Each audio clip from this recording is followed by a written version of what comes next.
For 8,000 years, somebody was pulling gold out of the rock beneath the Colorado River. The tunnels run for miles. The shafts go down hundreds of feet. The tool marks are still visible on the stone walls. The slag heaps are still piled up at the entrances. But here is what the geologists could not explain. In all those tunnels, across all those centuries, nobody ever found a single human bone. No graves, no bodies, no skeletons of workers who died on the job. No remains of the people who carved out an empire underground. The gold under the Colorado River was worked for 8,000 years and nobody left a single bone. If forbidden history is your thing, you know what to do. Subscribe and turn on the bell. We post videos like this every week. Now let us go back to where this story actually starts. Not in a textbook, not in a museum. It starts in a newspaper article that the Smithsonian Institution would later spend 100 years pretending never existed. April 5th, 1909. The Phoenix Gazette published a front-page story about a cave system discovered along the Colorado River deep inside the Grand Canyon. The headline ran across the top of the page in bold print. According to the article, an explorer named G.E. Kincaid had located a massive underground complex carved into the cliffs near the confluence of the Colorado and a side canyon roughly 42 miles upriver from El Tovar Crystal Canyon.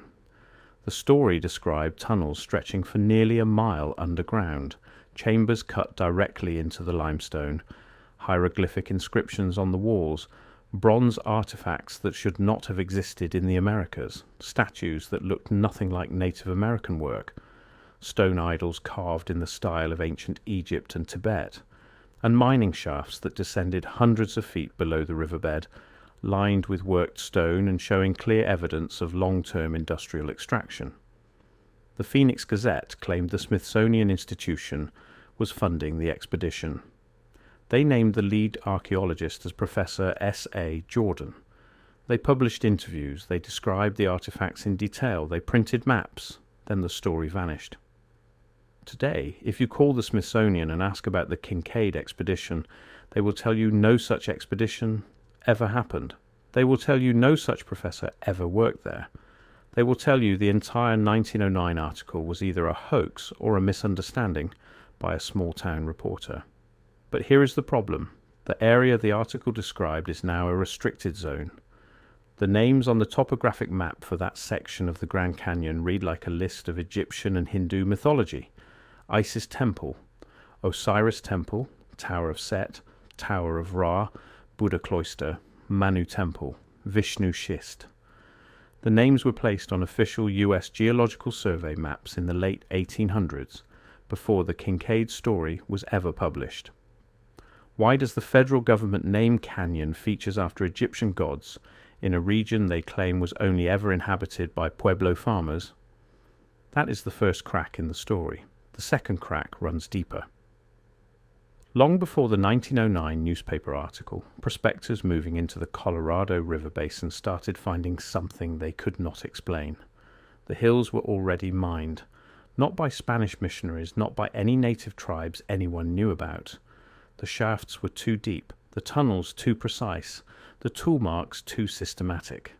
In Arizona alone, surveyors documented over 1,000 ancient mining sites between 1860 and 1890. Some shafts went down more than 300 feet through solid rock. The walls showed signs of having been worked with metal tools that should not have existed in that region at that time period. The cuts were clean, the angles were engineered, the shaft cross-sections were uniform across miles of tunnel.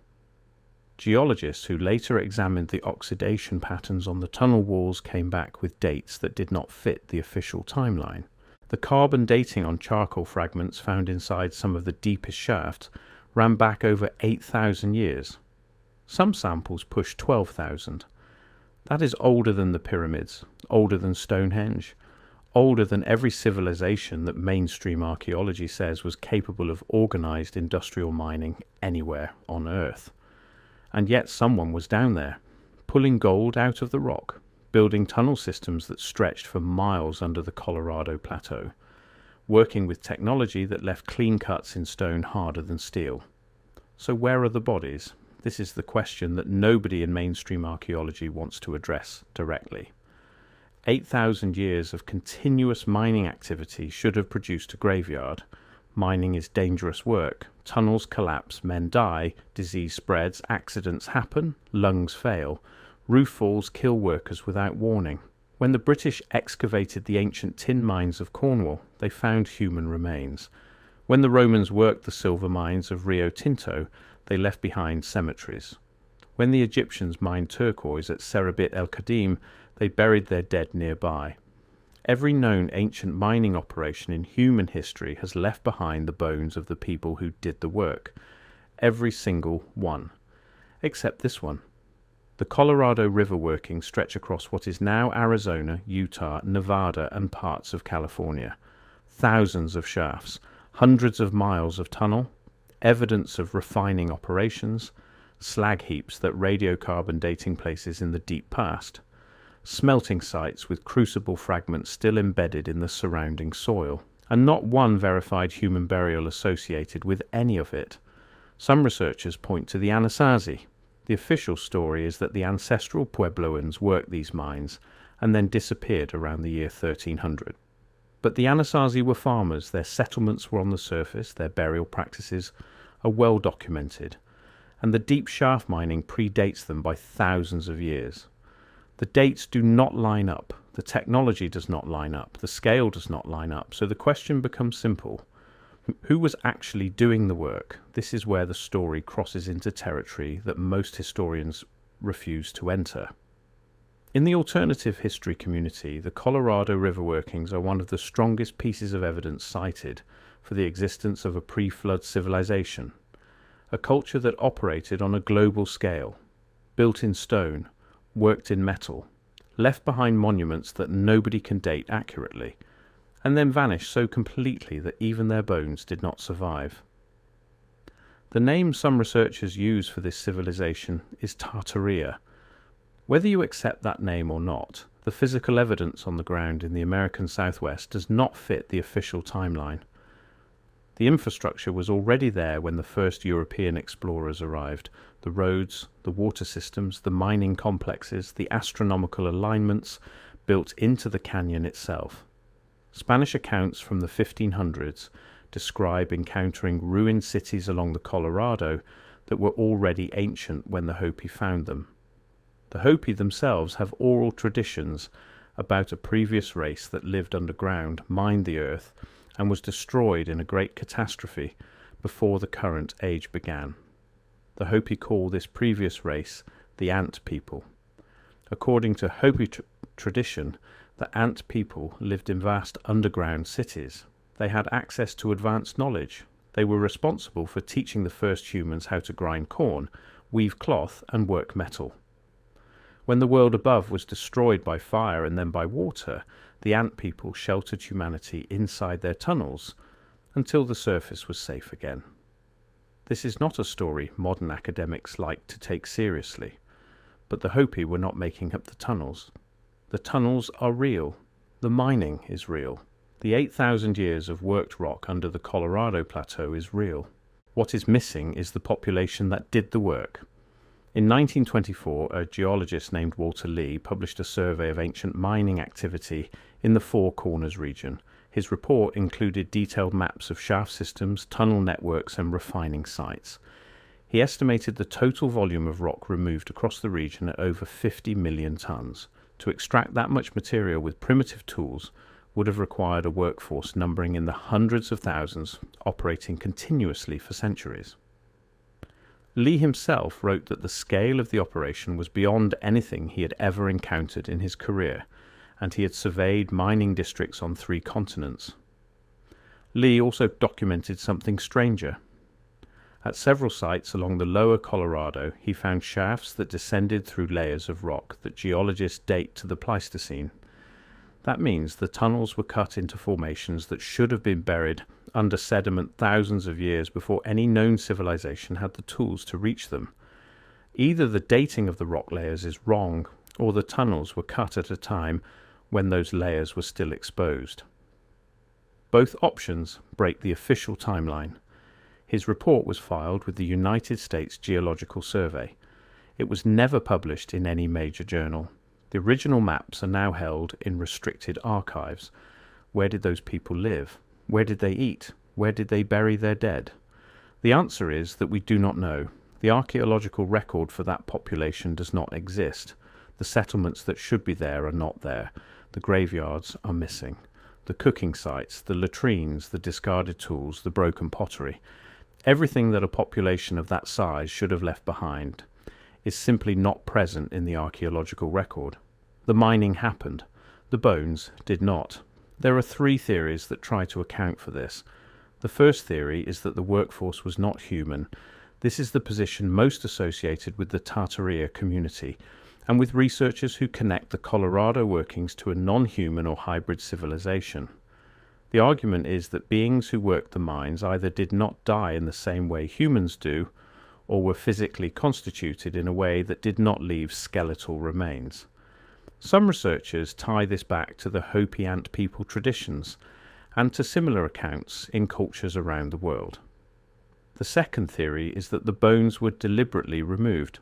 This argument holds that whoever ran the mining operation also ran a sophisticated burial or disposal program that took the dead far away from the work sites, possibly to a single location that has not yet been discovered, possibly to a site that was sealed and hidden when the civilization collapsed. Researchers who support this theory point to the restricted areas of the Grand Canyon as the likely location. The third theory is more disturbing. It suggests that the workforce was disposable, that the people who did the labor were not buried because there was nothing left to bury. The mining was extractive in every sense. Bodies were used up and consumed by the same processes that produced the gold. None of these theories sit comfortably with mainstream archaeology. Mainstream archaeology prefers to deny that the mining ever happened on the scale it actually happened. The official position is that all of the deep shaft systems in the Colorado Basin are either natural formations or modern mining work that has been misidentified by amateur researchers. But the carbon dating does not lie. The tool marks do not lie. The slag heaps do not lie. The Spanish chronicles do not lie. The Hopi oral tradition does not lie. Something was happening under that river for 8,000 years, and then something stopped it. The collapse came suddenly. Mining sites across the region were abandoned at roughly the same time. Tunnels were left unfinished. Equipment was left in place. Some shafts were sealed from the inside, as if the workers walked out and pulled the entrance closed behind them. Other sites show signs of catastrophic flooding, with sediment layers deposited rapidly across worked surfaces. The dating on the collapse layer is consistent across hundreds of sites. Somewhere between 10,000 and 11,000 years ago, the entire operation ended. The mining stopped. The civilization that ran it disappeared. And the surface of the Colorado Plateau was reshaped by what looks like a massive water event.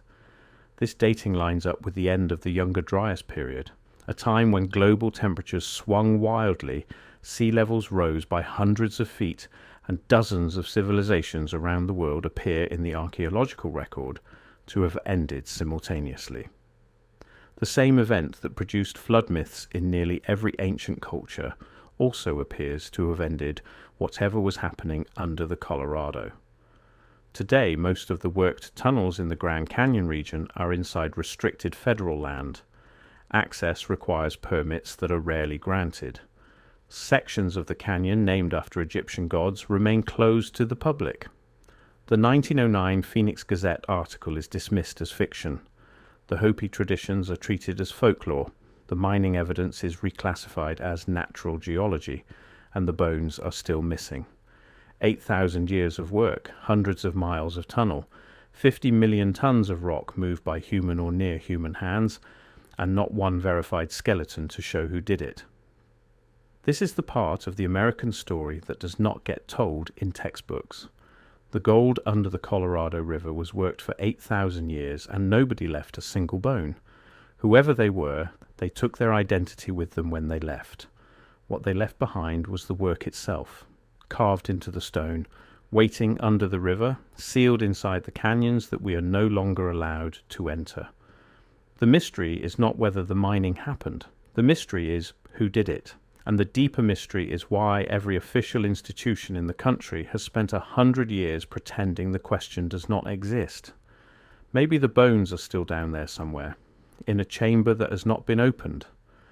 Maybe they were taken to a single burial site that the federal land restrictions are designed to protect. Maybe they never existed in the form we expect bones to take. The Colorado River keeps its secrets. The canyon walls keep their alignments. The shafts keep their silence. The names on the map still read like a roll call of forgotten gods. But the gold is gone, and whoever pulled it out of the rock left a hole in the historical record that nobody has been able to fill. If you want to see more videos like this, the next one is on screen now.